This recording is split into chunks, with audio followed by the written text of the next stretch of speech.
Good evening and welcome to the Alameda County Board of Supervisors District 1 Virtual Candidates Forum. This is a runoff election between Fremont City Council member Vinnie Bacon and Dublin Mayor David Haubert. These two finished in the top two places in March, but well short of the 50% plus one required to win the seat outright. So I'm Gina Channell. I'm the president and publisher of the Pleasanton Weekly and Danville San Ramon. And my co-moderator tonight is Jeremy Walsh, the editor of the Pleasanton Weekly and Danville San Ramon. We have Jeannie Haig and Martha Espinosa from the Livermore Chamber of Commerce helping us with the timekeeping tonight. And I want to thank our sponsors, the Dublin Chamber of Commerce, Fremont Chamber of Commerce, and the Livermore Valley Chamber of Commerce. This forum would not be possible without our sponsors. I would also like to thank Amos Productions for producing the live stream and recording tonight's forum. Candidates, we will start with 3-minute opening statements. Each candidate will then have 2 minutes to answer questions. Our timekeeper will signal you when you have 30 seconds and when to stop. All of our questions are variations of questions that were submitted by attendees to this forum tonight. We've consolidated them just to save time, and we will ask as many questions as we can. There is an opportunity for a 60-second rebuttal if requested. The other candidate will have the option to rebut the rebuttal with the same 1-minute time frame. And at the end, each candidate will have a 4-minute closing statement. Ready to get on with the questions? Okay. As determined by a coin toss earlier, candidate Bacon will give his opening statement first, and then we will alternate who speaks first during the questioning period. Okay? Okay. Well, thank you for having us here and putting on this forum in these most unusual times. I first moved to Fremont over 25 years ago, as it's a great place to raise a family. And now, 25 years later, my son just graduated with a degree in business, and he's been accepted to the University of British Columbia in Vancouver. I'm an environmental activist who has held various leadership positions in the Sierra Club for over a decade before serving for 8 years on the Fremont City Council. I'm proud to say that I've been endorsed by the Sierra Club and the League of Conservation Voters of the East Bay. In Fremont, there was a proposed project called Patterson Ranch, right next to my favorite spot for bird photography. Now, I have a master's degree in city planning and transportation engineering from UC Berkeley, so I have an educated opinion on what is good planning. And in my opinion, this project was simply not good planning. Yet our council unanimously approved it. I then found out that the owners of the land had given tens of thousands of dollars to the campaigns of the council members who voted for it. I was infuriated with this blatant pay-to-play politics. I decided to run for council myself, and I refused to take any money from developers. This was indeed a very popular position that started a trend. Lily May was the second successful candidate to refuse developer money and became Fremont's mayor in 2016. I'm also proud to have her endorsement. As of 2018, we now have a majority of our council members that have never taken developer money. I'm proud to say that I successfully led the movement to get developer money out of Fremont politics. In this election, I'm also not taking any money from PACs or corporations. I'm proud to have the endorsement of Congressman Ro Khanna, who started the No PAC Money Congress in the caucus in the House of Representatives. As a council member, I've made referrals to increase the minimum wage, to make Fremont a sanctuary city, to bring rent stabilization, and to reform Proposition 13. For this and other reasons, I've been endorsed by the Alameda Labor Council, SEIU 1021, SEIU 2015, and the Teamsters Joint Council 7. I've been a Democrat my entire political career, and I've always believed in democratic values such as a woman's right to choose. I'm proud to say that I've been endorsed by the Alameda County Democratic Party. I'm also proud to have the endorsement of Livermore's independent newspaper and the Mercury News, which said, "Bacon has proven himself to be an independent thinker. No other candidate brings Bacon's thoughtful policy approaches combined with his political independence. I would be thrilled to serve on the Alameda County Board of Supervisors and bring my history of independence and making positive change to Alameda County. Thank you. Thank you. And candidate Haubert? Well, thank you, Gina and Jeremy, and to all the sponsors, and to Amos Productions and Gare Winery for the wonderful location that we're in. These indeed are historic times. I am David Haubert, and for the last 20 years, I have proudly served my community, first as a school volunteer, then as a school board trustee, a council member, and for the last 6 years, mayor. I've always fought hard to represent the best interests of my residents and my community. And I'm proud of my track record of success. I've helped to build new schools when needed, to renovate aging facilities, and increase student performance each year while I was on the school board. And as a mayor and a city council member, I am proud to have delivered new parks, new services, and to have my city that I lead be one of the best places to live, work, and raise a family. We have a diverse and stable economy, increasing property values, great parks, and community services. I'm now honored for the chance to run for Alameda County Supervisor to replace the retiring Supervisor Scott Haggerty. I'm proud to have his endorsement and support. I'm proud that we can represent the great communities of Fremont, Livermore, Dublin, and Channell.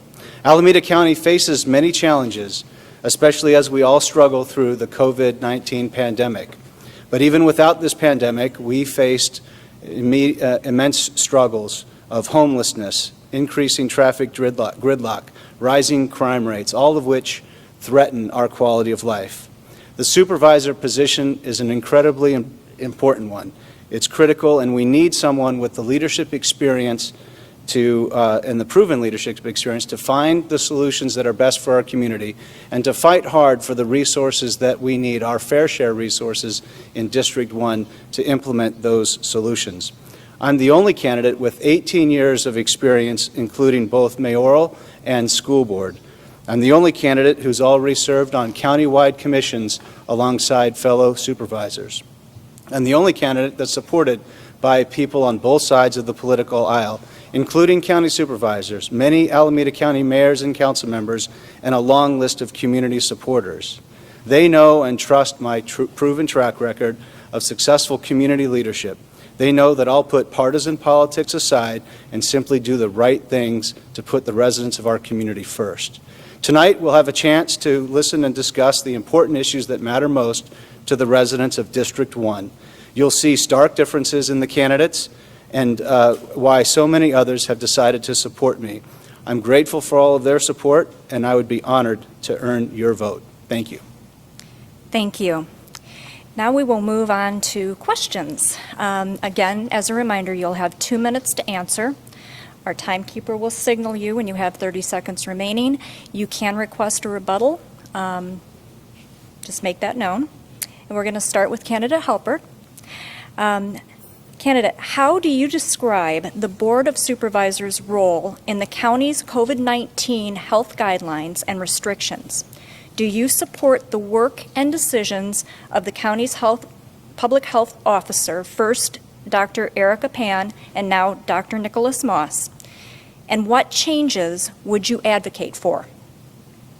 Well, I can tell you the COVID-19 pandemic is the worst that we've seen in 100 years. It has wreaked havoc globally, killing people, killing the economy. And I can tell you it's been one of the most difficult times to lead as a mayor.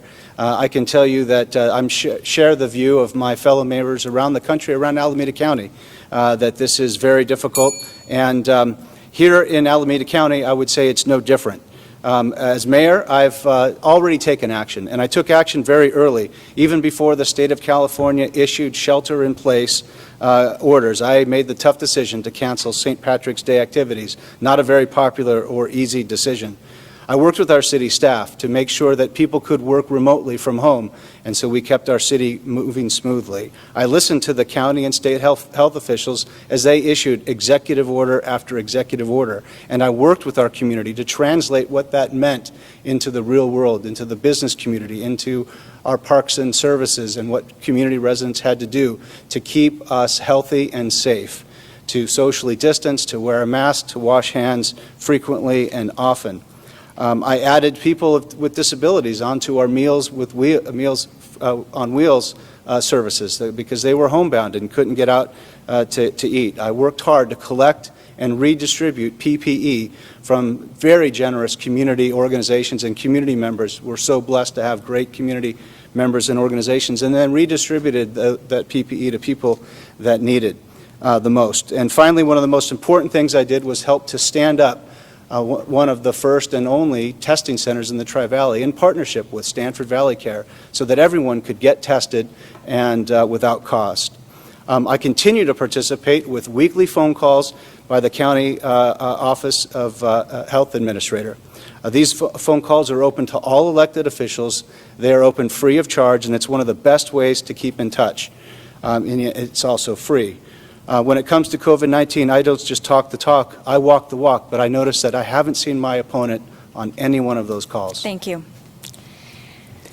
Thank you. Yes, regarding COVID-19, I think first and foremost, we have to listen to the health professionals. This is a medical crisis above all, and it really does annoy me to see people politicizing the issue.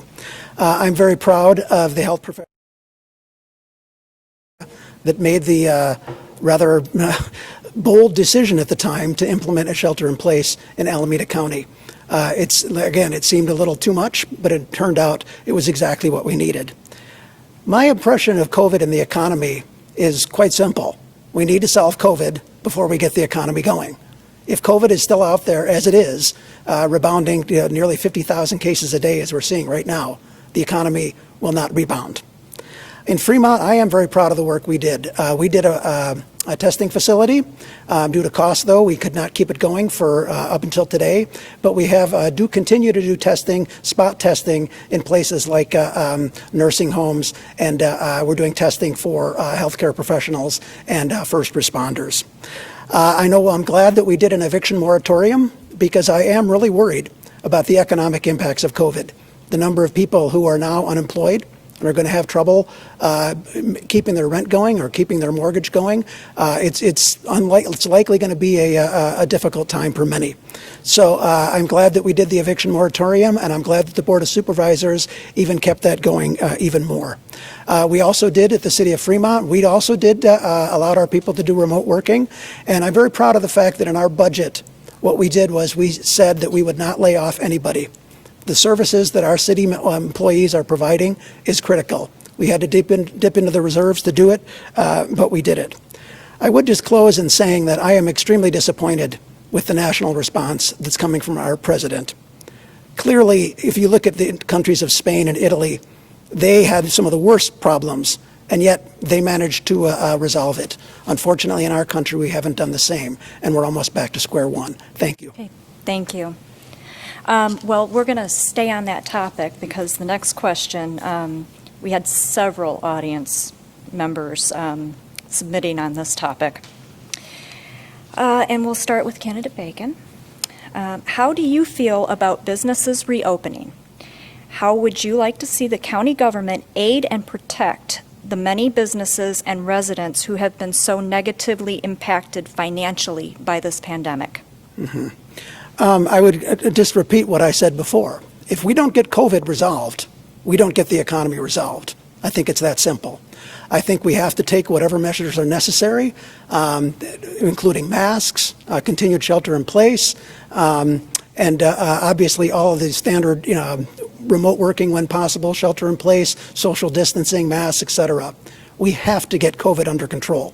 Without COVID being under control, you will not have consumer confidence. People will not go to crowded malls. They will not go to theaters. You will not see the economy recovering. We have to put that first. I completely understand, and I've heard and talked to many business members about the troubles that they're going through. I'm very proud of the fact that Fremont has done a program to help some of those small businesses, and I know the county has as well. We definitely need to provide help for those because many businesses are greatly suffering. I would really like to see, to help with the unemployment problem, I would like to see us hire people to help resolve COVID. For example, contact tracing. We don't have many people that we've hired to do contact tracing. I would be in favor of a program to hire people to produce PPE, hire people to get more contact tracing going. And I think that would be a chance to actually help some of those that have been unemployed. But we definitely, again, we have to treat this as a health crisis first. That's what this is. Thank you. Thank you. Candidate Haubert? Well, Gina, my stance on reopening the economy and as it relates to COVID-19 is that we must prioritize lives over dollars. It's plain and simple. We must make sure that it is safe to do so, but at the same time, we must balance that with creative solutions that allow us to safely reopen. And so I supported the idea of allowing for outdoor dining when safe to do so. And we worked with our business community to help maybe transition some of the parking spaces that wouldn't be used for parking. We would convert them to outdoor dining spaces. And I think we've been able to manage that very well. One thing I should add is that we've been able to keep the infection rates in my community one of the lowest in the whole of Alameda County. So we work hard, and then we find ways to be creative to allow our businesses to flourish when possible, but only when safe, prioritizing lives over dollars. I must say also we did a great job of helping our community businesses, small businesses. We don't want to see them close up. We don't want to see them shutter and not reopen. And so we help them with emergency loans and emergency grants to help keep them going. We hope that that would last as long as it took, but we're still in the middle of the crisis. We don't have it licked yet. So we have to be more creative with that. I'm all for creative ways to encourage people to continue to support our restaurants with the Dublin Eats program. Buy 10 meals to go and you receive a $25 gift card. So I am pro-business, and I'm looking for ways to be creative, again, where possible, where safety is always first, and where we trust the data and we trust the science to make that happen. However, I am a little concerned that I did hear of calls to help one manufacturer to reopen even before the county thought it was safe to do so. That's Tesla in Fremont. I know that when I heard about this, I called my county supervisor to understand more deeply the issues, but we need to make sure that we do it safely and prioritize safely. Thank you. Okay, well, Candidate Haubert, we're back to you with question 3. And the other major storyline this spring and summer has been social justice reform. What has been your reaction to watching the variety of civil unrest on display across the county, from large peaceful protests in the Tri-Valley to more aggressive demonstrations in Oakland to targeted looting unrelated to the actual protests? Yes. Well, first of all, I want to say I was shocked and horrified when I saw the killing of George Floyd. As I consulted with my fellow mayors, we were equally all shocked and dismayed. One of the first things that I did was claim that this was an unexcusable act. And I want to say very clearly that this has caused one of the largest and biggest social calls to action, social reform calls to action of our generation. And I think we're going to keep the momentum going and see real change from this. But let me be clear right here, right now. Number 1, Black Lives Matter. Number 2, nobody should be mistreated because of the color of their skin in any way, shape, or form. And number 3, we have to learn to recognize systemic racism and implicit bias, and we have to find solutions to overcome them. It's something that must be done. The time is now to make it happen. I'm committed to doing all of these things, and that's why I'm supported by people like our Alameda County Supervisor, Nate Miley. That's why I'm supported by members of the Diablo Black Men's Group, and I'm proud to say that I'm even supported by members and leaders of the South County NAACP. They know that I am willing to and trust me to work through these very complicated issues to find solutions that work for all of us. Now, here's the immediate action that I took. I will tell you that I first reached out to members of my community to listen to what they are hearing, what they have to say, how they are feeling. I helped organize one of the first peaceful protests of the Tri-Valley. I reached out to my police department to find out, could this ever happen? This would never happen, should never happen, will never happen on my watch as mayor or county supervisor. And I took a look at the data that they had to share with me.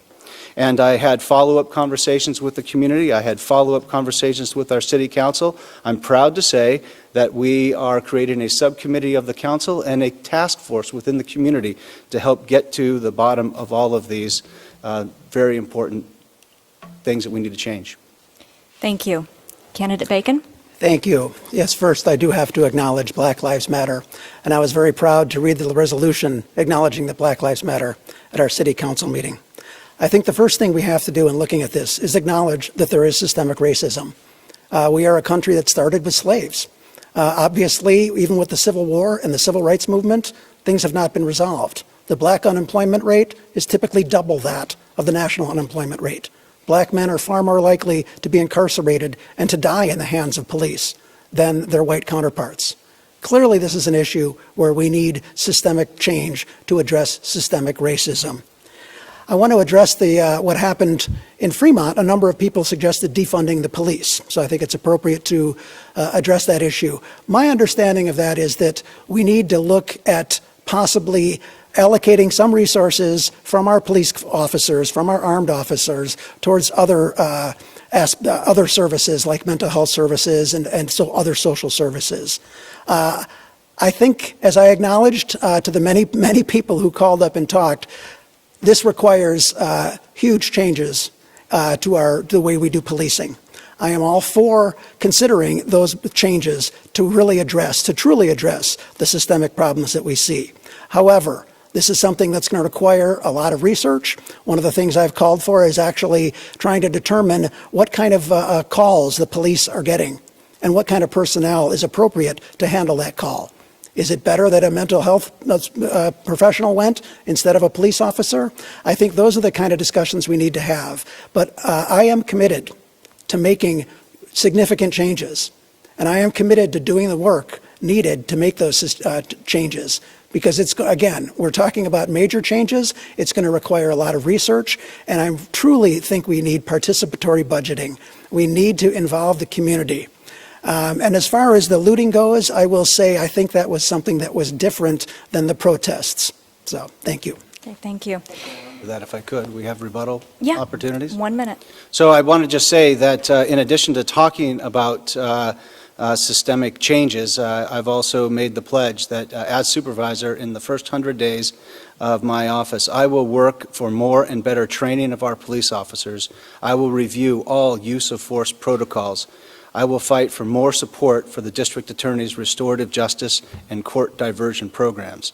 I will help create a chief advisory council with independent oversight, with fully transparent and more frequent review of data, countywide equity scorecards to help ensure we're making real progress toward diversity and inclusion. And I support all of the 8 can't wait recommendations designed to reduce use of force. When it comes to social justice reform, I don't just talk the talk, I walk the walk, and I get things done. Thank you. Okay. Would you like to? Thank you. Well, yes, I have been very involved in Fremont. We began the Engage Fremont program, and I've attended those meetings where we have a lot of community members expressing their concerns and talking about our, how we are policing in Fremont and what we can do to improve it. We have actually implemented the 8 can't wait. We have done that. I would also say one of my big things is campaign finance reform. And I know a lot of talk lately has been about accepting money from police officers associations. I actually signed a pledge that said I will not take money from any police officers association, unlike my opponent who took $10,000 from the Deputy Sheriff's Association. I think it's appropriate that when we're looking at these issues that we do not have financial ties to those that we are making decisions about. Thank you. Thank you. Candidate Bacon, we're back to you. The County Board of Supervisors approved sending a measure to the voters in November for an additional half-cent sales tax intended to fund programs to address homelessness and other human services. However, It is a general tax, so the Board of Supervisors has the discretion to divert funds for other purposes. What are your thoughts on this? So first of all, with sales taxes are regressive in nature. They tend to hurt poorer people more than others. However, I think budget-wise, we are in very difficult times. So I think that measures like sales tax and other measures to increase taxes may be necessary. Again, not only has COVID hurt the economy, we are going to see an increased need for all the services that Alameda County provides. We definitely need to do what we can to help those who need it most. As far as my priorities for the budget, I think, again, we're going to have an increased demand for homeless services. We're going to have an increased demand for those kind of services, those that have been laid off, those that are struggling. And that's where I would prioritize things. My hope is that we do not have to lay anyone off in Alameda County because, again, the services they're providing are critical. We probably will need to move people around. Again, as I said before, we have to address COVID. We have to make sure that people are, that they are properly getting the medical help, that our professionals are getting the PPE we need. We have to take care of COVID. That has to be one of our top budget priorities. So definitely, I'm a huge fan of helping those out who need it most. Thank you. Well, Gina, homelessness is definitely one of the most devastating failures of our time. In a growing economy over the last decade, homelessness has doubled in some cases. Failed policy after failed policy has resulted in these things happening, more and more homelessness. And I will tell you that I understand the root cause of homelessness, and many of the experts will tell you that 70 to 80% of homelessness is a struggle with mental illness, a struggle with substance abuse issues, or some other catastrophic life event. However, my opponent once said in a recent forum that homelessness is simply the result of a lack of affordable housing. And I just don't think that's true. I think that's rather tone deaf.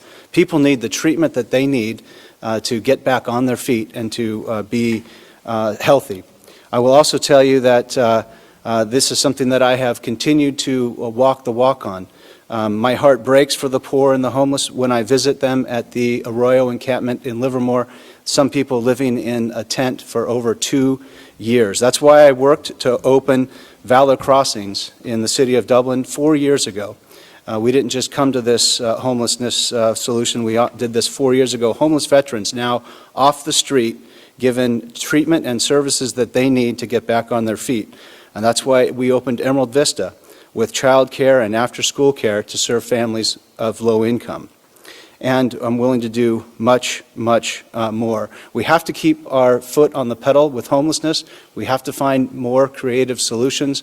We have to get to the root cause of each individual, and it's going to take time, effort, and budget. So I would prioritize budget there. However, I must also say we're going to have to cut budget in the next 3 to 5 years because of the economic havoc that COVID-19 has had. I will prioritize the employment of essential workers and making sure that they are kept safe and that they are kept employed. Thank you. I would like to respond, please. Yeah, what Mr. Haubert just said about my characterization of the homeless and affordable housing is completely wrong. First of all, 70 to 80% is not due to mental illness. We've actually done, we did a survey when we did our homeless survey in Fremont, and we found a very large percentage of people, it's due to economic causes. I'm not sure exactly what he's referring to, what I said, but obviously affordable housing and homelessness go hand in hand. Homelessness is arguably an inability of someone to afford a home. That kind of makes sense. I'm very proud of what we've done in Fremont. We're a compassionate city. We actually put a homeless navigation center right in our own backyard, right behind City Hall. Despite a lot of opposition, I'm very proud of what we did with that. And I would say also, as far as affordable housing, I have approved every single affordable housing project that has come before me as a Fremont City Council member. I'm very much, and definitely that has been one of my strongest things that I have been arguing for. Thank you. Well, Gina, the forum was a few weeks ago. People can go back and watch the tape. I've reviewed the answer, and indeed, I think that my opponent feels that affordability is the root cause of much homelessness. And indeed, when you ask somebody on a survey to put down the root cause of their homelessness, they're maybe not going to put down that they're addicted to drugs or mental illness issues. They're going to put down something like affordability. But I want to say it's very disingenuous to say that somebody has approved affordable housing when they've opposed just about every market rate project, which is what funds affordable housing, and then to take credit for providing affordable housing. And I just think that we have to get to a better situation where we are providing more affordable housing. That's why I've pointed to two very prominent communities in Dublin, Valley Crossings and Emerald Vista, award-winning. We know how to do affordable housing. We get it done. Okay, thank you. Speaking of affordable housing, candidate Haubert, how closely are you watching debates and bills in the state legislature as they work to address the affordable housing crisis? What ideas would you advocate on the local level?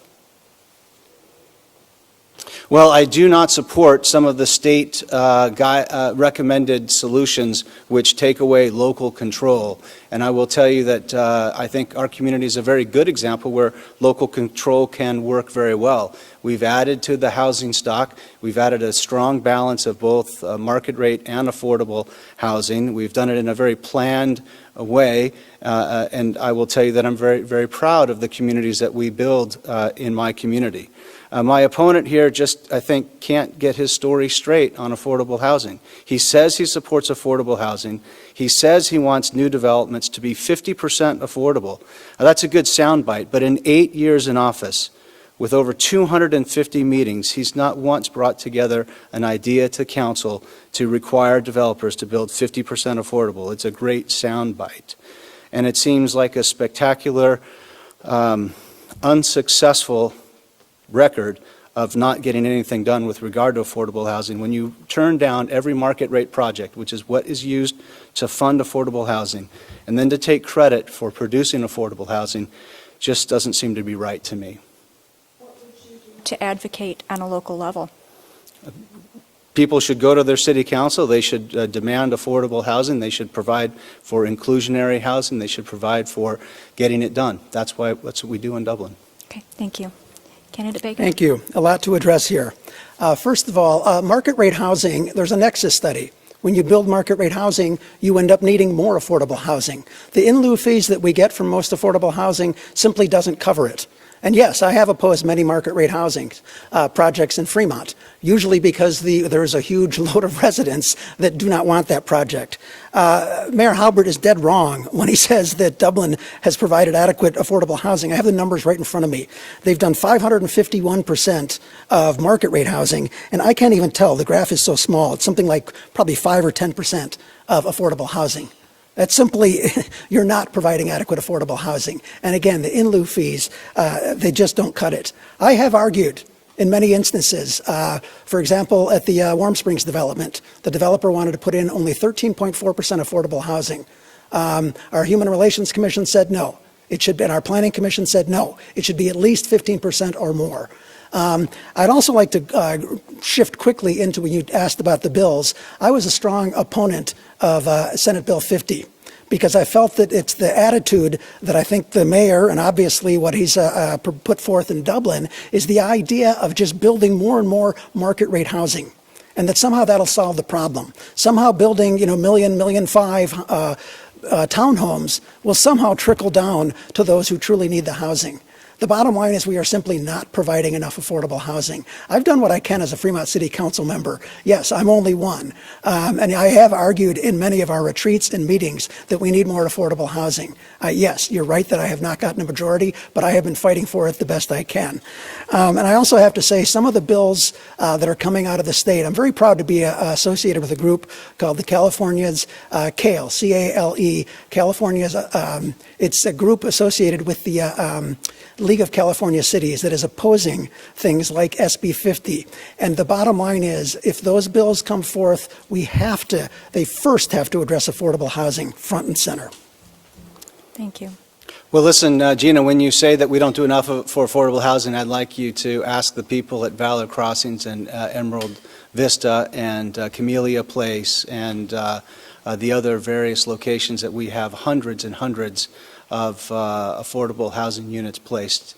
Whether it's come in the last 10 years, the last 15 years, the last 8 years, we keep very close look at that. The numbers he's quoting, 500% of market rate housing, that's because the economy is good. Dublin's a great place to live, work, and raise a family with open space that is zoned already for housing. And so that's how development happens. And every time we do that, we add to our affordable housing bucket, and then we plan and build more. We have online, coming up next, a special needs affordable housing community that we hope to add near a BART station, so walking distance to transit. Again, we get it done, and I'm not going to quabble over 13.4 or 15% affordable housing. I want affordable housing, and I want to see it happen, and I'm going to fight to get it done. Candidate Bacon? Well, you're clearly not doing it. Those numbers are quite clear. 551% of market rate housing and maybe 5 or 10% of affordable housing. And I would just like to point out that developers who have strongly backed my opponent's campaign, they don't like to do affordable housing. They want to do market rate housing. I have, in many meetings, I have pushed and pushed and pushed for more affordable housing in the developments that come before us. But it's not what the developers want to do. So yes, when you're with a city with a mayor who is accepting tons of money from developers, this is what you get. You get what they want. Market rate housing, more and more market rate housing. I'm sorry, I don't know how you can possibly say that you're doing it on affordable housing when you're just so radically missing the numbers. You're way overproducing market rate housing and not producing enough affordable housing. Okay. We need to move on. I was hoping to get a few more ideas about how to advocate locally, but that's okay. Maybe address that in your closing remarks. Okay, be glad to. Question 6, we're going to start with Candidate Bacon. What is your current position on Valley Link? Have your views on the project changed at all in light of the pandemic and the economic downturn and their impact on things like jobs, commuting, and public transit? Thank you. Yes. I want to start and say I went to Berkeley to study transportation engineering because as an environmentalist, I'm a very strong advocate of transit. We definitely need more transit. And if you look at the main corridor that we have our traffic problems in District 1, that is Fremont to Silicon Valley or the San Joaquin County and the Tri-Valley area to Silicon Valley or the Peninsula, we have a real dearth of transit. And we need more of it. ACE right now is pretty much the only transit provider. BART is good for San Francisco and Oakland, but it doesn't serve the Peninsula or Silicon Valley. And that's one of the reasons why 680 is so horrible. Valley Link, when I initially heard of Valley Link, this was like well over a year ago. I questioned it. I knew there were some alternatives, for example, possibly dealing with ACE. However, now Valley Link, the money, we have the Alameda County Transportation Commission, of which I have also served as an alternate. They have approved the money, some of the money for Valley Link. I should note that San Joaquin County will have to come up with a huge share because it will actually benefit the people of San Joaquin County. I am basically for any transit improvements in this corridor. And again, I would also suggest that we look at improving ACE. That's the one service we have so far that really is servicing people into Silicon Valley, again, which is the main transit corridor. But again, I'm a huge fan of transit. And I will also say my degree at Berkeley was in transportation engineering and city planning. And I know that if you really want to get people out of their cars, you don't just need the billion-dollar transportation systems. You need to design cities in such a way that that people can walk to work, walk to get to transit to work. You need to design your cities properly. And that's something that, like when we had the Warm Springs, Barton, Fremont, I argued for a truly mixed-use transit village that would have been something, that they would have written books about. But unfortunately, I was outvoted on that, and we ended up with 4,000 homes. Thank you. Candidate Haubert. Well, Gina, I've been a strong supporter of Valley Link from day one. I helped create the Joint Powers Authority that allows us to govern Valley Link. I did that, supported that from the day that the BART group, the BART organization, decided not to extend BART to Livermore, something that was been promised to the people of Livermore for many years. So I was a firm supporter of Vally Link from the very beginning. I didn't change my position on this. And so I want to tell you that I support rail. I support transportation programs that help take people off the roads, whether they're people from San Joaquin that would otherwise clog our roads, or they're people from the Tri-Valley trying to get in to Silicon Valley or into the city. We need to do something. But I just have to point out that I am not a fan of some of the proposals that my opponent has come up with, ideas of maybe putting buses down the median or having people get on buses instead of taking rail. I've looked around the world and seen how communities have flourished with rail, and we need to have it. And so I've always supported Vally Link. I always will. And I just have to really question, truly, is this something that my opponent is committed to, or is it because it's a convenient thing to say in this election? I really think it's inappropriate to try to get into someone's mind and say what is their true motivations. Again, I am a huge fan of transit. And actually, when you mention buses, there are many cities that use buses very effectively. I know, and I mentioned when I first heard of this, I didn't suggest the idea that Vally Link should be replaced with buses. I'm not sure exactly what he's referring to, but yes, obviously bus transit, if you look at BART, I mean, if you look at the bus traffic we have here in the Bay Area, most of it is around BART. Most of it is to and from, getting people to and from BART. So again, I think he's making a big deal of the fact that when I was first asked about Vally Link, I said it's a $2 billion project. I would want to, make sure I knew exactly what was going on before I decided to say absolutely yes. But again, my record on supporting transit and being a transit advocate is there. So, and it does again. So, thank you. Okay, thank you. No need. No? Okay. I, at this point, would like to transition in my co-moderator, Jeremy Walsh, and he's going to take it from here. Okay.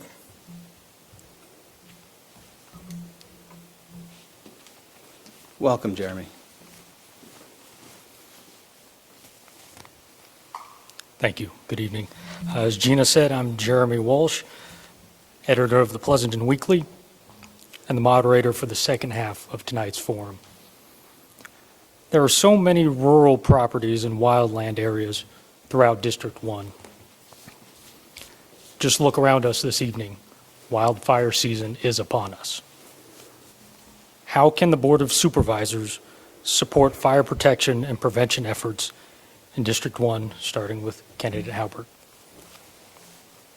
Well, I am proud that I have the support and endorsement of the Alameda County Fire Department, the Livermore Pleasanton Fire Department, and I understand that they're looking at a way to raise the funds, a bond needed to help build more fire prevention infrastructure stations in the unincorporated county areas. Just yesterday, we had 850 acres burning in Channell. We've had fires pop up all over unincorporated Livermore, and we must keep people safe. And I'm proud of the men and women of our fire department for doing that.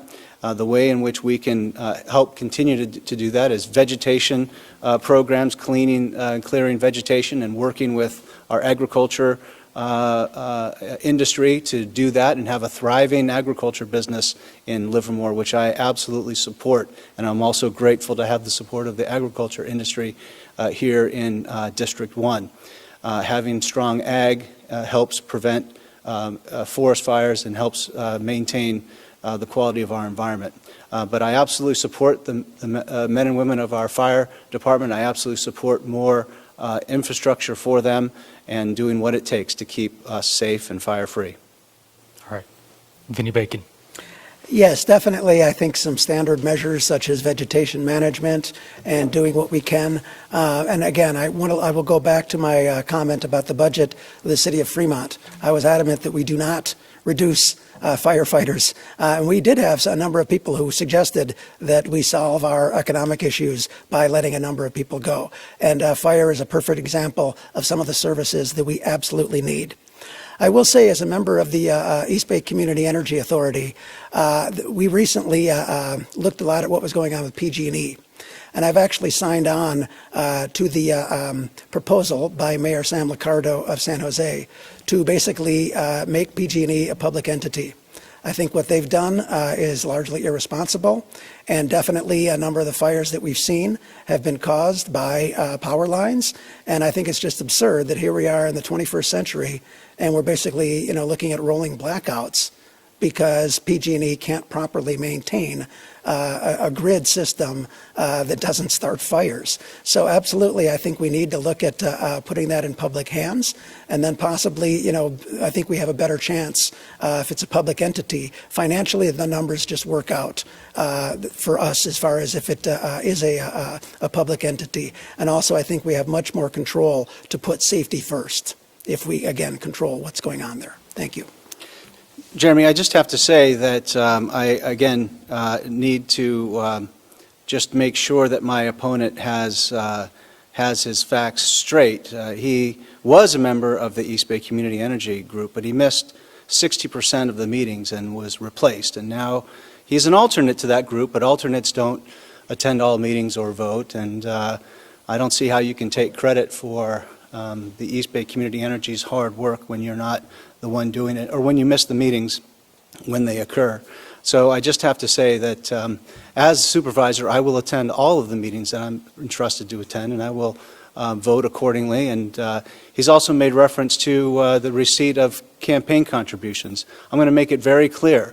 I can't be bought, and I will not back down. Contributions do not make any difference in my decision-making process whatsoever.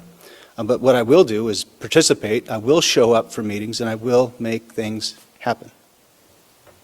Well, I definitely don't want to quibble over attendance.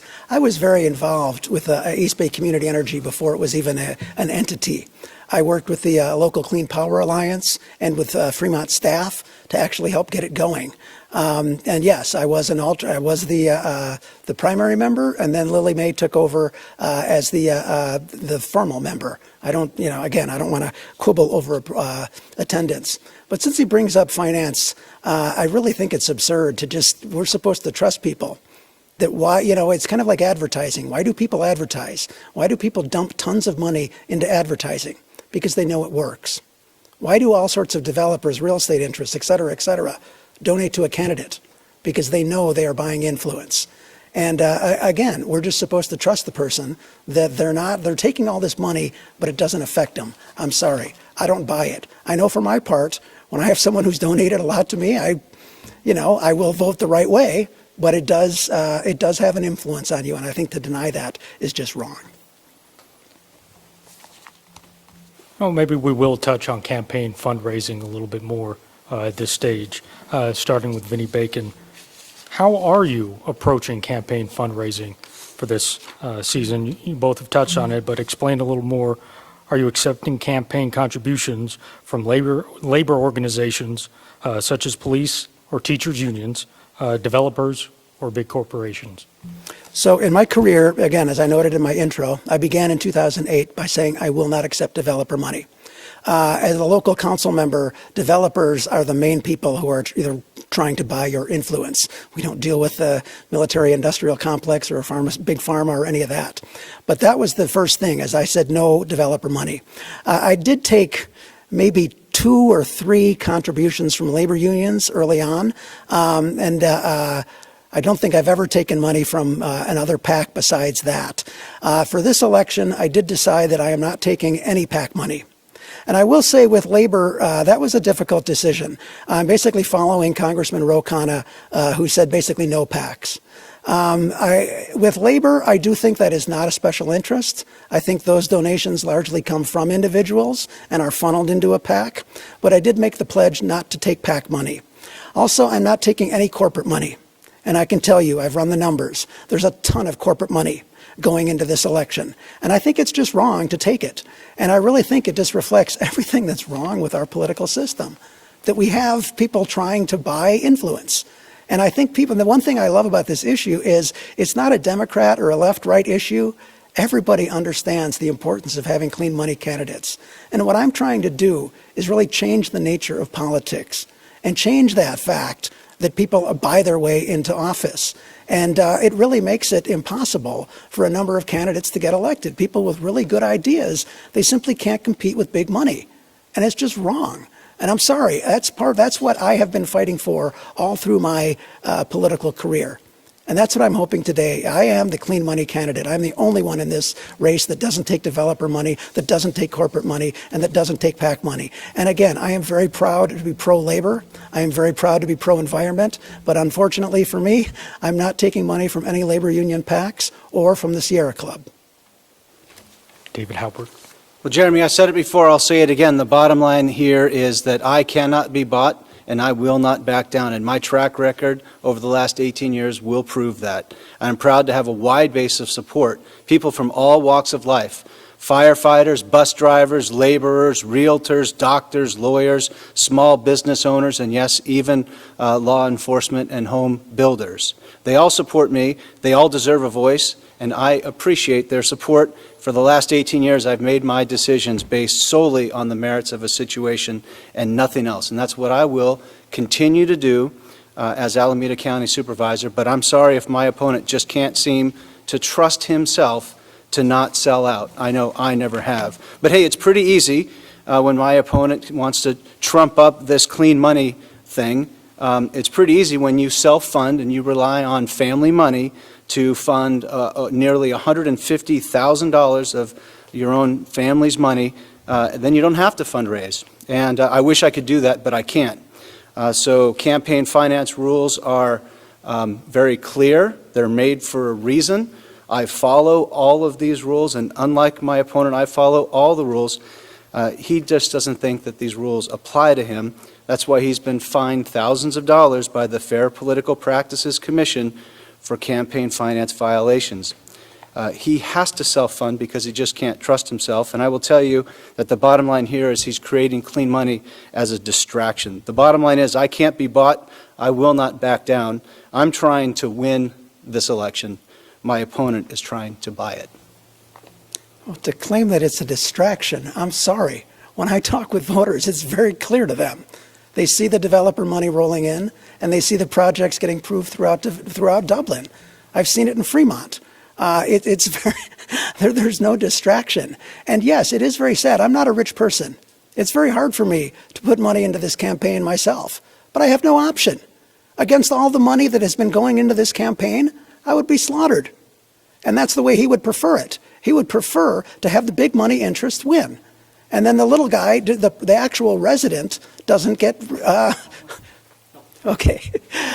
actual resident, the voters don't get represented. So, I mean, this is not a distraction. This is a huge issue.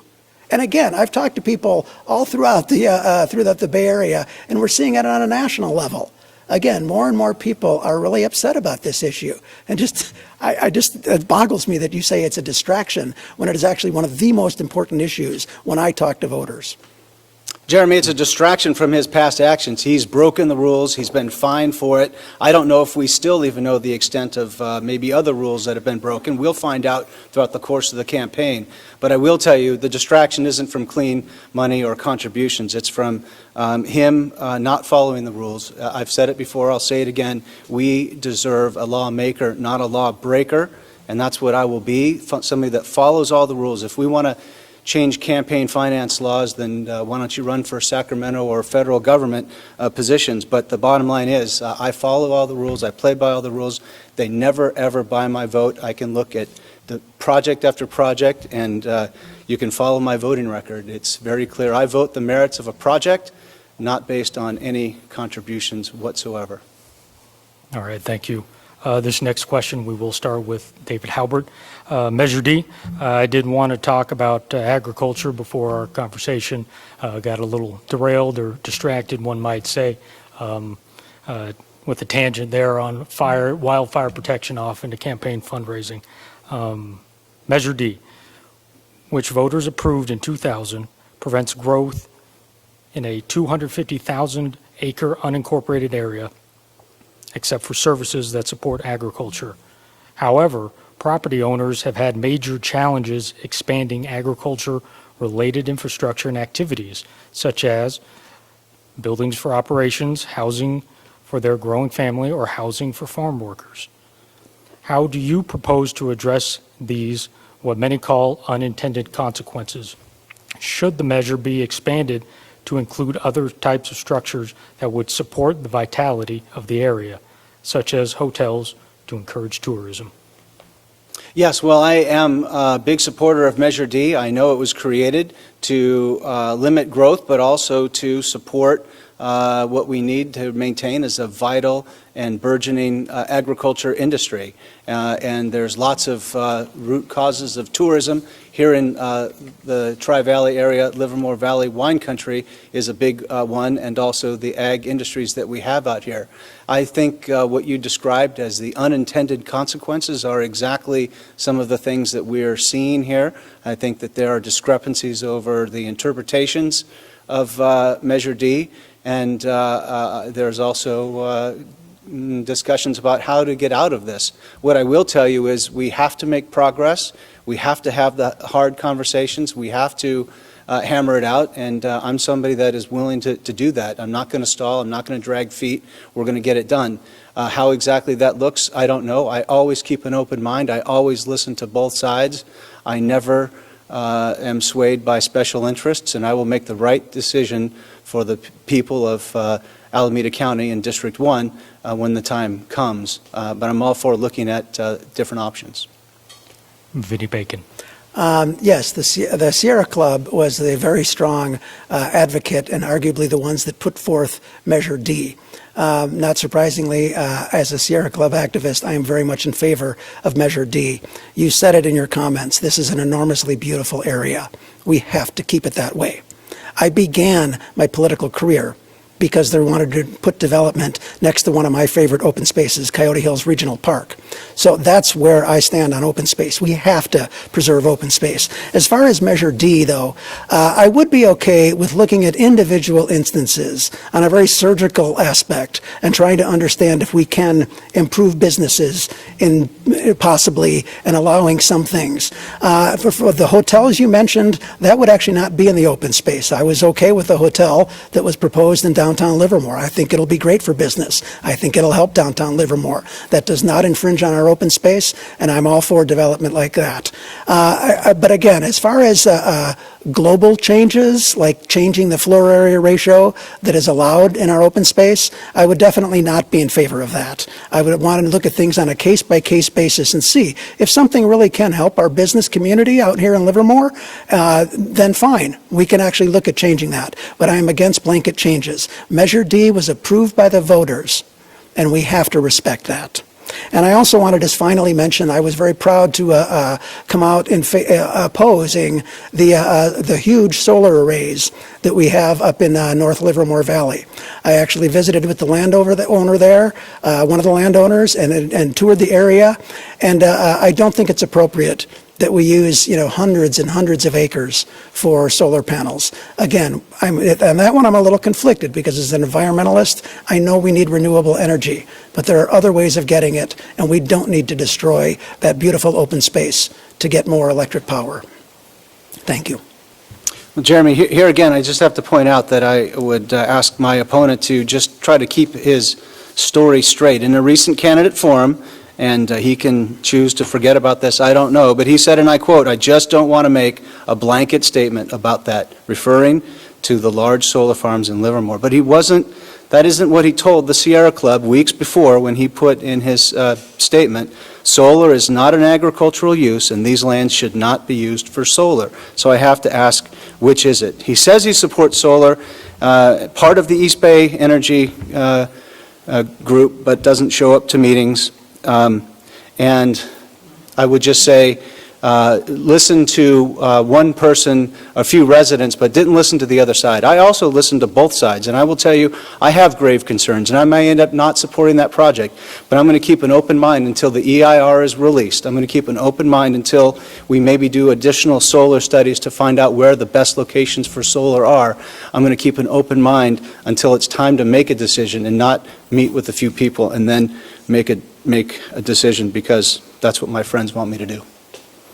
You're really quibbling about a lot of little things. When I was asked that question, I have to admit, it kind of caught me off guard. I was not that familiar with the issue at the time.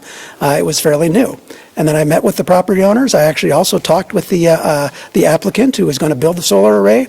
And I waited, and again, it is, there are obvious, pluses and minuses on both sides. But I decided to come out and say, no, I do not support the project. Again, I would much prefer that we look at infill sites as ways of getting more solar power. It is somewhat more expensive, just like with housing development, when you can just come in and just take away all open space. It's cheaper that way, but it also wrecks the open space. And again, I prefer that we first, the EBCE actually did a huge study that showed that we could get something like 2 gigawatts of power, which is about 20 times what that facility will create, if we just stick with infill. That is putting solar panels on parking lots and large warehouse buildings. Thank you.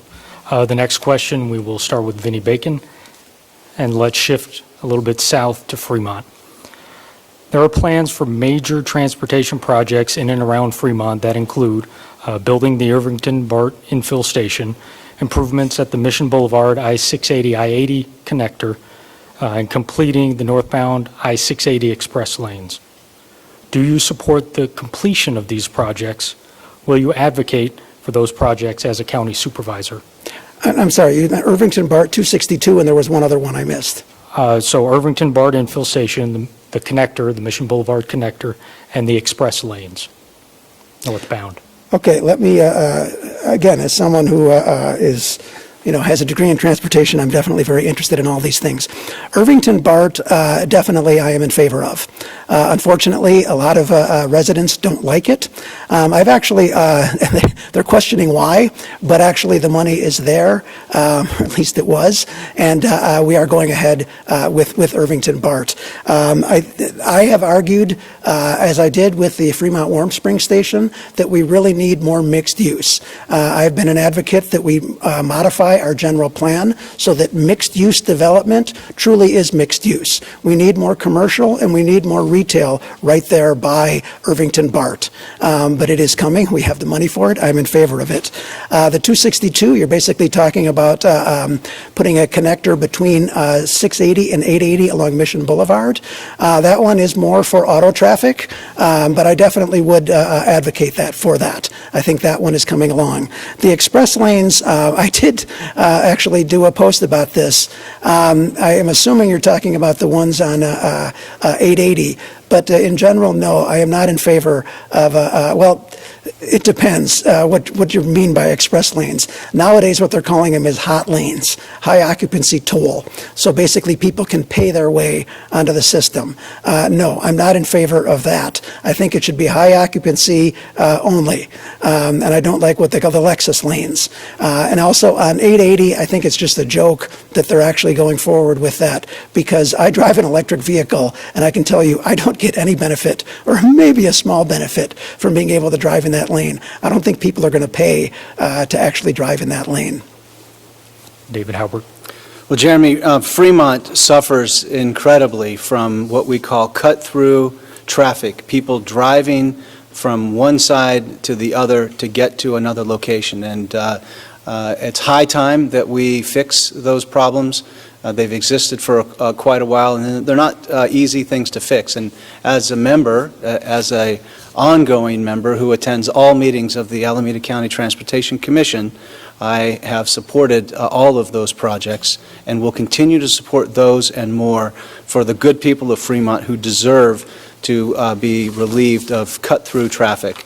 I think that in addition, one of the best ways that we can relieve cut-through traffic is to rebalance jobs from the Santa Clara, Silicon Valley area and the hub of San Francisco out to where people live so that they don't have to cut through cities. And I preserved space in my community for businesses, and I will continue to support preserving that space for businesses, even when developers want to, I vote no on their projects, and I will work hard to bring businesses so that we can have people not have to drive so far to get to work. I will tell you that I'm a fan of large-scale transportation projects like Valley Link, like Dumbarton Rail, like the Capitol Corridor, like the study that we're doing on the connector between 680 and 580 in Fremont. These are all things that are good for the people, they're good for the workers that build them, they're good for the economy, and we just absolutely need to continue to support transportation. Would like to rebut. I would say, first of all, part of the reason for all that cut-through traffic is the 551% of market rate homes that were built out here in Dublin. That is people largely from the Tri-Valley and San Joaquin Valley going all the way. As far as the jobs, housing imbalance, yes, I have been arguing for a jobs, housing imbalance since I first took over on the Fremont City Council. The problem that we're having in Fremont is, again, in many of our areas that are called mixed use, the developer wants to put in basically all residential and very little retail. One project, for example, right near our beloved Cloverleaf Bowl, by square footage, it came out to 96% residential, 4% retail. I've been pushing hard so that our mixed use truly is mixed use. I also have fought many times against efforts to rezone commercial property into residential property, because that just exacerbates the problem of the jobs housing balance. Any response? People wouldn't have to cut through if more market rate and affordable housing was produced closer to where the jobs are. And so, again, here my opponents voted against almost every single one of them. I choose when I find that I can't if I were always voting no, I would be one that would reach out to the other side and just say, how can we make this work? How can we get to yes and not just always be a no vote? And I think the reason people are cutting through is because they've had to move farther out to the Tri-Valley. They've had to move farther out to Tracy and Mountain House now as a result of some of the policies that Santa Clara and even my opponent has advocated for. We need to rebalance, and that's what I intend to do. All right, next question, David Haubert. Another theme tonight has been the economy and the county budget, so let's look at it through this lens. There are two propositions on the November ballot statewide that will affect the county's finances as well as businesses and residents. Proposition 15, the split roll tax affecting commercial and industrial properties, and Proposition 19 regarding property tax transfer exemptions. What is your position on both propositions? So one of the most important things that a supervisor or any elected official has to do is to allocate budgets. And Alameda County spends roughly $3.5 billion annually, and so certainly a lot is at stake. Alameda County needs someone with the skills and knowledge to help manage the budget. I'm the only candidate with a master's degree in business administration, the only candidate who has balanced 18 years of local budgets, many years requiring budget cuts like the ones we're going to see as a result of COVID-19. I'm the only candidate who's engaged in true participatory budgeting where we bring in stakeholders from all parts and actually roll up our sleeves and get the work done. I actually did my homework and made an appointment and spoke to the people at Alameda County, and I found pleasantly that they are only one of 2 counties in the state that are AAA rated. They start their budgeting process early, they meet often, they engage all stakeholders, and that's exactly what I'm used to doing. They will pass a budget once they are confident that they are doing the best thing they can for the residents of the community. As far as these individual measures, we have to find creative ways to cut costs where possible. We have to find creative ways to raise revenues where possible. The jury's still out for me on those particular topics. But I will tell you that I've heard my opponent complain that he is only a rubber stamp to his city's budget. Those are his words and they're not mine. He talks about wanting to engage the community in a more participatory budgeting process.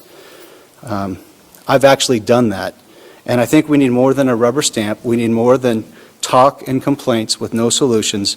We need somebody with real leadership, real experience to get it done, and for 8 years to go without having a budget process that you're happy with. I'm just sorry, you need to do your job, and I'd be happy to participate in the county's budgeting process. Vinnie Bacon. I will just say I've tried. I bring it up and I bring it up. We basically have no one coming to our council meetings to talk about the budget. And yes, it is basically a rubber stamp process in Fremont. I have complained and complained about it. There's not much you can do when you're the only person that really wants real change like that. I will say, as far as propositions, this always happens when I'm campaigning, that all the propositions come through and I don't know them very well. I am familiar with Proposition 15, though. This is the Schools and Communities First Act, and this is the one that basically will correct what I consider the inequity of Proposition 13 way back when, that allowed, it was great for seniors living in their homes. Their home property tax would only go up by 1% or 2%, as opposed to the value of the property, which was going through the roof. However, to get that proposition passed, they allowed commercial companies to do it as well. So the bottom line is, we have numerous commercial properties that are paying far less than they should. I actually brought this as a referral, 4 or 5 years ago, and then recently I brought a referral to have us formally support Proposition 15, the Schools and Communities First Act. I will say this actually will, I've actually talked to our auditor, our assessor about this, and it's going to be trouble because they need to reassess a lot of properties. And when that happens, you typically have a lot of challenges to the reassessment. So I am definitely in favor of us helping that office out, because basically it's money there. If we can do the reassessments properly, we can get the money. And I have to admit, Proposition 19 that you mentioned, again, I'm busy campaigning and have not gone through all the propositions. Jeremy, again, I just have to say, we've talked about referrals on propositions. We talked about all kinds of things that you can make a referral to your city council on, but not once has my opponent made a referral to change their budgeting process. He says he can't get anybody else to help him, but his wife sits on the city council with him. They together can help put this on the agenda. And I just don't buy the fact that other council members in Fremont would not go for a more participatory budgeting process. If that were the case, I would even invite people to come over to my house and talk about the budget. There's something that individual council members can do as well. But over 250 meetings have gone by that he's been in office, and not once has he brought up a referral to revamp the budgeting process. So I just have to tell you that I will get to the bottom of the budget situation. Where we have to make cuts, I'll find ways to make cuts. Where we have to preserve funding, I will prioritize that funding. I've done it before, I'll do it again, and unfortunately we're going to have to do that. I would say I'm very proud of the referrals I've made. I've made some very controversial referrals. First of all, the one I just mentioned on the Schools and Communities First. There was a lot of opposition to that. I made a referral about oil rail cars coming through Fremont. I made a referral on rent stabilization that was very controversial, but I felt that we had to protect those who were basically being forced to leave town because of rising rents.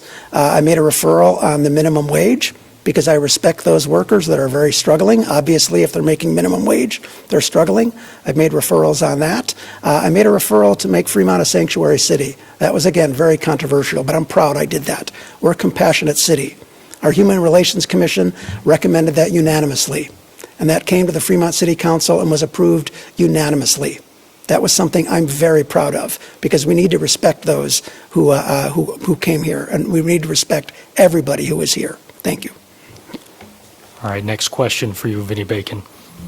Many business organizations have forged strong partnerships throughout District 1, such as the Chambers of Commerce, downtown associations, the Wine Growers, East Bay Economic Development Alliance, and Innovation Tri-Valley. What is your experience working with business organizations and nonprofits in District 1? What role do you see for the county supervisor in supporting economic sustainability and progress?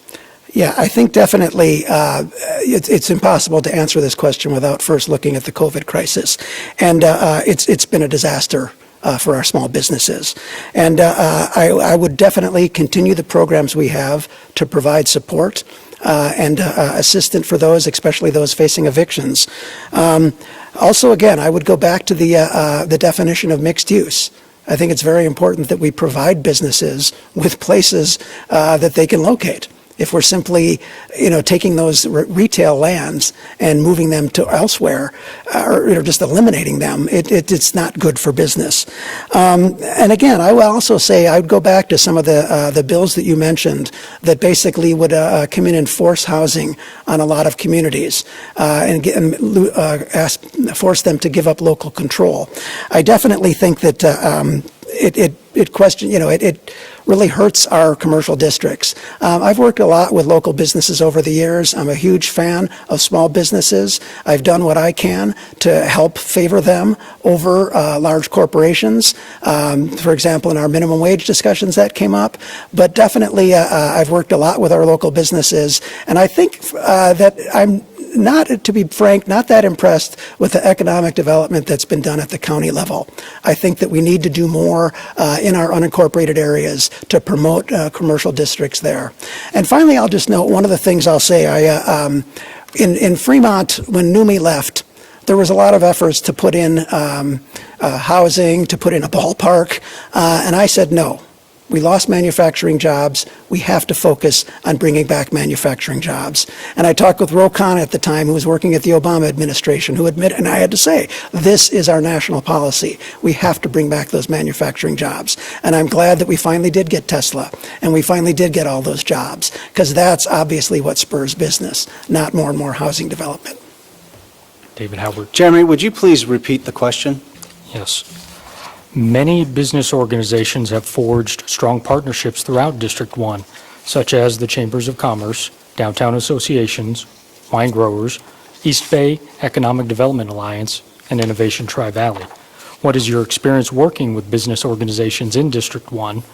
What role do you see for the county supervisor in supporting economic sustainability and progress? Jeremy, thanks for repeating the question. I asked you to do that because I didn't hear one of those names mentioned when my opponent gave his answer. And I'm proud to say that I have worked with every single one of those and more. The Silicon Valley Leadership Group, the Bay Area Council.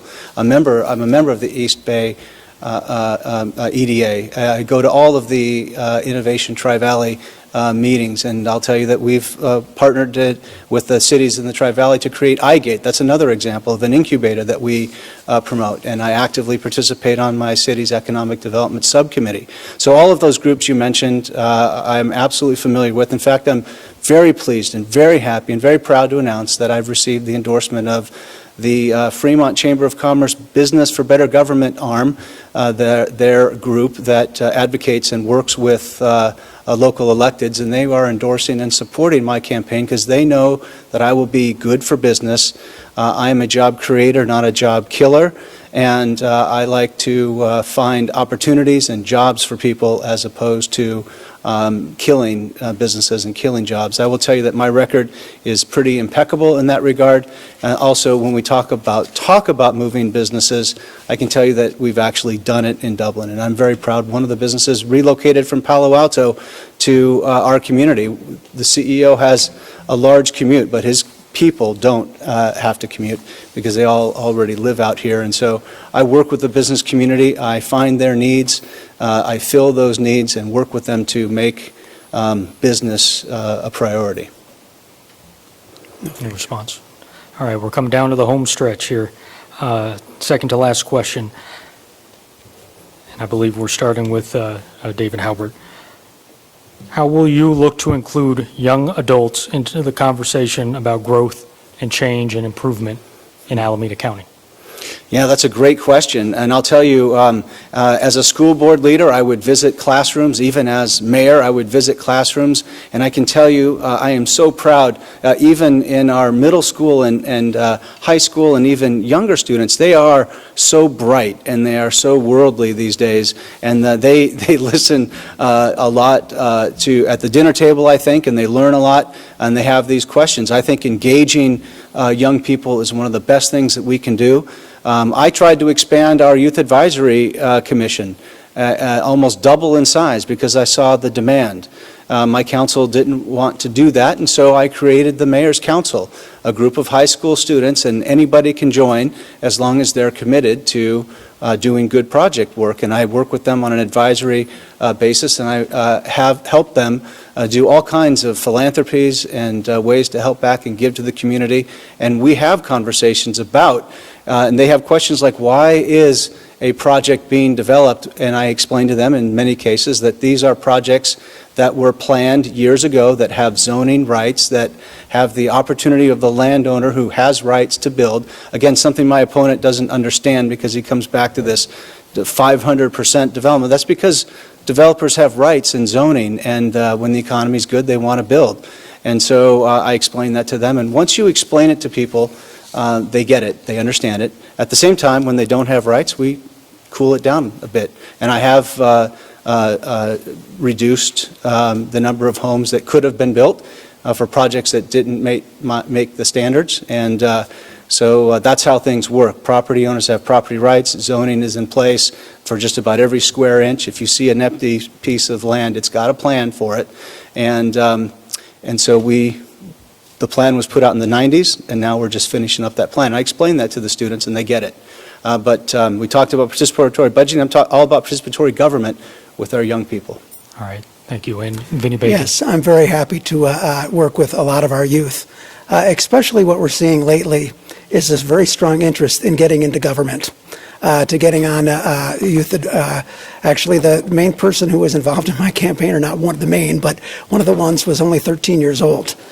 Very bright young person. And I actually have a number of very young people working on my campaign, a number who have been very impressed with my position on criminal justice reform, and understanding that, this is a huge issue with the youth. We had something like 1,000 people sending us emails, mainly young people, about Black Lives Matter and about defunding the police.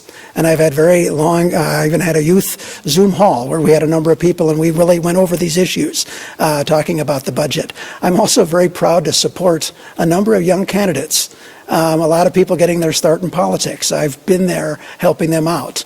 And it's very hard to get into politics. It's very hard, again, because of the money issue and many other things. One of the things I do want to share that a number of the youth I've talked to found very alarming was that my opponent attended a meeting of the Oath Keepers, which is a very far-right militant group with very Trump-like ideas on immigration. And at that meeting, he said that Dreamers should be deported. And they were just shocked that someone would actually attend that meeting. And again, he said, in his comments, he said, well, I didn't know what they were about. I'm sorry. Who goes to speak at a meeting, is the headline speaker of a meeting, and doesn't do a simple Google search to find out? No, you knew who they were, and you talked their talk on immigration, which was a very Trump-like line on immigration. Thank you.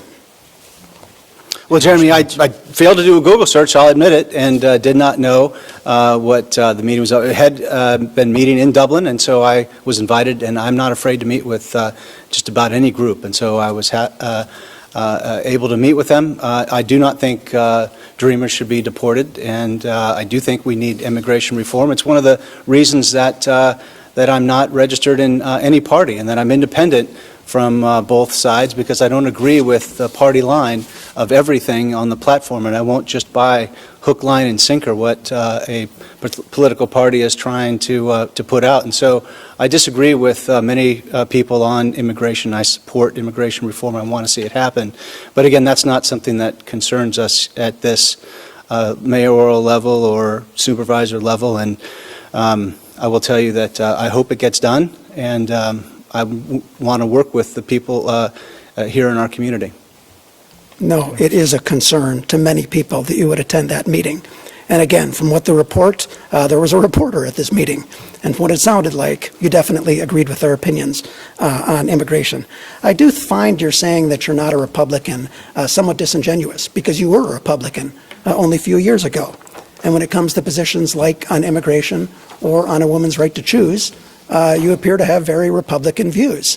You're actually, you've paid $70,000 to a Republican consulting firm that was formed by Ted Cruz's campaign manager. So I think it's disingenuous, and I don't mind saying I'm a Democrat. I've been a Democrat my entire political career. I think I'm being honest with I lose votes sometimes when I say that to people, but I'm being honest with them, and I'm telling them truly what I am. I'm not switching parties or all of a sudden saying I'm independent and no longer a Republican. All right, thank you. We're on to our final question here, and it's an interesting one inspired by one of our reader submissions. Vinnie Bacon will start. Alameda County is part of the 9-county San Francisco Bay Area region, which is also recognized as a major power within the Northern California megaregion that stretches into San Joaquin and Sacramento valleys and beyond. Many regional planning activities occur within these structures. Transportation, housing, land use, water, and energy, for example. What is your view of and experience with this regional approach to planning? We definitely need a better regional approach to planning. We've talked a lot about the jobs housing imbalance. I think if you look at the traffic throughout the Bay Area, at least the pre-COVID traffic, I don't think anybody could argue that we've done a good job with regional planning. That was one of the reasons that really excited me about this position, because I actually, as a Fremont City Council member, obviously I'm largely limited to what's going on within Fremont. As a Board of Supervisor, you do get to participate in boards like the Metropolitan Transportation Commission. We definitely have more of a role there. We have more of a voice as far as influencing state legislation regarding regional development. But clearly, we need better regional planning. That's I think, a no-brainer. We need more affordable housing in areas like the Peninsula and Silicon Valley. We definitely need more jobs here in the Tri-Valley and in Fremont. And we need, it's just when you have every city deciding their own thing, it makes it difficult. I am a fan of local control, but I do believe there are a lot of ways. And again, I'm more a fan of using the carrot, not the stick. I think, especially like when you look at $1 billion or multi-billion-dollar freeway improvement versus actually providing economic incentives for companies to locate closer to where people live, that just makes far more sense to me. So I definitely, that's what, pre-COVID, that's what really excited me about this job. And again, I do have a background in city planning. I have a master's degree in that. I used to run transportation demand modeling programs on a regional level, looking at traffic, figuring what the best development patterns would be to reduce traffic. That's the kind of thing, that kind of level of regional planning really excites me. And again, in the Bay Area, we have quite a need for better regional planning. And David Haubert. Well, Jeremy, there's no disputing that regional planning can have benefits, but what I have seen in my experience is that we need, it's like passing the baton, and when some people come up with guidelines or goals or objectives like RHNA housing numbers, they need to pass that off to the cities with some degree of cooperation. They have to have a conversation. They have to show their homework. How are we going to accomplish these goals? How are you cities going to accomplish these goals? And I think we could do a better job of doing that. In addition, I think it has to include not just housing, but it has to include things like jobs, and we should be having an incentive for businesses to move closer to where people live. I've advocated for that as a member of the Alameda County Transportation Commission, and we've made actual policy recommendation changes to Sacramento. And I'm sorry, as a council member, you also have the opportunity to engage in and participate in the League of California Cities discussions. You absolutely can be a member of ABAG as a member of a city council. There are ways to work with the system, but when you just say no, you're not invited to the table. So we have to work together. We have to, and then also, transportation systems and models, those are more of what city government is in charge with doing. And I think that if that's something that is an opportunity to improve upon, it's at the city level. Again, my opponent's been there for 8 years and it hasn't gotten any better. So find referrals, work within the city policy, and use the skills in that way. All right, thank you. That marks the end of our questioning period. Each candidate will now have up to 4 minutes to provide closing comments. Following the earlier coin toss, we will start with Mayor David Haubert. Jeremy and Gina and Amos Productions and the Chambers of Commerce sponsors and Gare Winery, thank you again for providing this opportunity, and thank you to everyone who tuned in to listen to these very important issues that are facing us today. I will tell you that you got a good look at the two candidates running for office, and that a lot is at stake. The supervisor position is critical.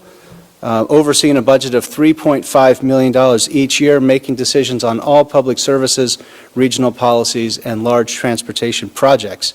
We need a supervisor who will fight hard to represent the interests of District 1 for our fair share of resources and to bring new ideas. We need a leader who can work well with others, who already has the trust and respect of fellow county supervisors, many of the Alameda County mayors, and other community leaders. We need a leader who is truly an independent thinker, who can set aside partisan politics and bickering, and who can stand up to special interests and put the needs of residents first. The choice is clear. I'm the only candidate with mayoral and school board experience, the only candidate broadly supported by people on both sides of the aisle, the only candidate who has actually attended meetings and gotten things done at the county level. I'm endorsed by all the mayors of the Tri-Valley and over half the mayors of Alameda County. And I want to say that I know that my opponent likes to mince words about party registration, and it's been over 4 years that I registered as an independent, and it's not something that I did just lightly. He himself has re-registered himself before, and so that's much ado about nothing. But I will say that I'm proud to have the support of such respected Democrats as Don Parada, John Dutra, Nate Miley, Scott Haggerty, and many others. I'm supported by Democrat organizations like the Teamsters, the Laborers, the Firefighters, and many others. I'm proud to be supported by Catherine Baker, a successful former State Assembly person. They all see me as a sensible leader, and I have to tell you, I'm pretty fed up with this partisan bickering, and I think everybody is. Both sides are guilty. We'd be better off if people just knew where their lane is. Let me tell you that I am one thing, an independent thinker and an independent leader, able to make up my own mind based on the merits of each situation. My opponent likes to tell fibs about this party registration, and he even once made a comment that he is not a political hack. His words, not mine. But really, I have to tell you, he has also changed party affiliations to be more relevant. He's run for office 3 times to try to get elected, joined the party central committee, spent hundreds of thousands of dollars of his own family money to hold an office, ran his wife to help sit on the city council with him. People know that I'm a community servant, but I am not a politician. I will tell you that I will make my promises to the people of Alameda County if elected. I will always have an open door policy. I will always listen to your concerns. I will always make up my decision based on what's in your best interest and not the best interest of any political contributor. I will never, ever take you for granted. If you'd like to learn more about my campaign, to volunteer or to help out, visit davidhaubert.com. Thank you very much for your support. And Fremont Councilman Vinnie. Thank you. Before I get to things, one, I find it kind of sexist that you would say that my wife somehow was not able to run for council. She is extremely competent, and we never tried to hide it. My opponent did mailers about it, but she is very competent. She's done an excellent job on the city council, and I'm very proud of her. And the voters elected her there by a very wide margin. One of the things about Democrats, before I ran for office, I didn't even think about what party to register for. Once I decided to run for office, I did change to a Democrat because I am a Democrat, and I'm proud of it. And I'm proud of my stances on things like a woman's right to choose. Also, my opponent keeps saying I voted against every single market rate housing project. First of all, it's not true. But I can tell you the ones I voted against, the people backed me. The people did not want those projects. And I took the side of the people, not the developers. And that's something I'm very proud of. I will also say, getting back to the issue of Democrats, yes, I am a Democrat, but I've actually caused, I'm certainly not a party hack. Yes, I do serve on the Central Committee. I've actually gotten a lot of Democrats mad at me because I have pointed out they're taking developer money. And that's quite upsetting to a lot of people. But in my opinion, the choice in this race is very clear.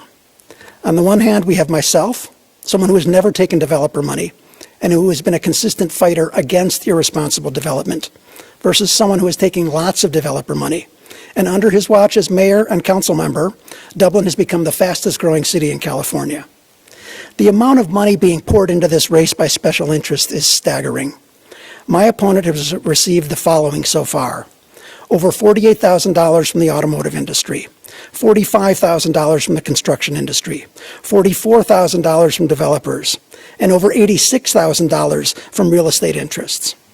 How can we trust politicians that take this much special interest money? The truth is we can't. It's clear that my opponent is the preferred candidate of those who have profited off the massive amount of development that we've seen in South and East County. His donors are basically a who's list of the developers in Alameda County. I'm the candidate who would like to stop all of that excessive development. Most of the people I've talked with are upset with the growth that we've seen in the district. They have to live with the traffic, the overcrowded schools, and the other negative impacts that all this development has brought. And despite all this housing development that they have been allowed to build, we have an enormous affordable housing problem because the developers have gotten their way and been allowed to focus on market rate homes and underproduce affordable units. People of all political stripes understand the pernicious influence of money in politics. They want development that benefits our community, not what maximizes developers' profits. I want to change the nature of politics in Alameda County. I want to see a political system where the people's interests, not corporate interests, come first. What I'm trying to do is very hard, and yes, it's costing me money, but I do believe in this very strongly. And in the words of John F. Kennedy, we do these things not because they are easy, but because they are hard. I am trying to take on these very large business interests. Please join me in fighting for a change in our political system where big money doesn't rule the day. We need small donations from many individuals to fight back. We need people to put up yard signs for our campaign. We need people to phone bank. We need people to host virtual house parties. You can sign up to help out with all these things at baconforsupervisor.com. Thank you. And I also want to thank the event sponsors for putting on this event. It's been very professionally done, and it's fun to actually get back on the debate stage. Thank you. Thank you. On behalf of the Weekly, I would like to thank candidates Vinnie Bacon and David Haubert for participating tonight, as well as the Dublin Chamber of Commerce, the Fremont Chamber of Commerce, and the Livermore Valley Chamber of Commerce for making this forum possible. Also, a big thank you to Amos Productions for recording the event tonight and creating a welcoming format with effective social distancing in place, so voters who could not be with us tonight would have the opportunity to see the forum and hear directly from the candidates.